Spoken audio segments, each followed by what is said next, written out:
കോഴിക്കോട് അത്തോളിയിൽ പ്രണയാഭ്യർത്ഥന നിരസിച്ചതിനെ വീട്ടമ്മയെ കുത്തി പരിക്കേൽപ്പിച്ചു. അക്രമി കുടക്കല്ല് സ്വദേശി മഷൂദിനായി പോലീസ് അന്വേഷണം തുടങ്ങി. കഴുത്തിന് പരിക്കേറ്റ യുവതി ഇപ്പോൾ ചികിത്സയിലാണ്. അഭിജിത്ത് മുഴക്കുന്ന് ചേരുന്നു.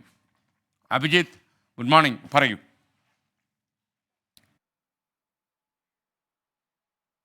SKN good morning. യുവതിയുടെ പരിക്ക് ഗുരുതരമല്ല എന്നുള്ളത് തന്നെയാണ് ഏറ്റവും ആശ്വാസകരമായ കാര്യം. ഈ പ്രതിയായ മഷൂദ് കഴിഞ്ഞ കുറേ ദിവസങ്ങളായി പ്രണയാഭ്യർത്ഥനയുമായി യുവതിയുടെ പുറകെ ഉണ്ടായിരുന്നു. യുവതി ഇത് നിഷേധിച്ചതാണ് ഈ ഒരു ആക്രമണത്തിലേക്ക് നയിച്ചത് എന്നുള്ളതാണ് പോലീസ് പറയുന്നത്. ഇന്നലെ രാത്രി 8 മണിയോടെയായിരുന്നു സംഭവം. കടയിൽ നിന്ന് തിരിച്ച് വീട്ടിലേക്ക് വരുന്ന വഴി അത്തോളി സഹകരണ ആശുപത്രിക്ക് സമീപത്ത് വെച്ച് യുവതിയെ ഈ പ്രതിയായ മഷൂദ് തടഞ്ഞു നിർത്തുന്നു. തുടർന്ന് തൻ്റെ കയ്യിലുണ്ടായിരുന്ന കത്തി ഉപയോഗിച്ച് യുവതിക്കു നേരെ വീശുകയാണ്. യുവതി ഒഴിഞ്ഞു മാറി. പക്ഷേ യുവതിയുടെ കഴുത്തിന് ഈ ആക്രമണത്തിൽ കുത്തേറ്റു.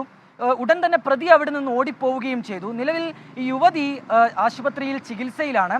പ്രതി കുടക്കല്ല് സ്വദേശിയായ മഷൂദ് എന്നയാൾക്കായുള്ള തിരച്ചിൽ അത്തോളി പോലീസ് ഊർജിതമായി നടത്തുന്നുണ്ട്. പ്രതിയെ ഉടൻ തന്നെ പിടികൂടുമെന്നുള്ളതാണ് പോലീസ് അറിയിക്കുന്നത്. അഭിജിത്ത് മുഴക്കുന്നാണ് വിവരങ്ങൾ നൽകിയത്.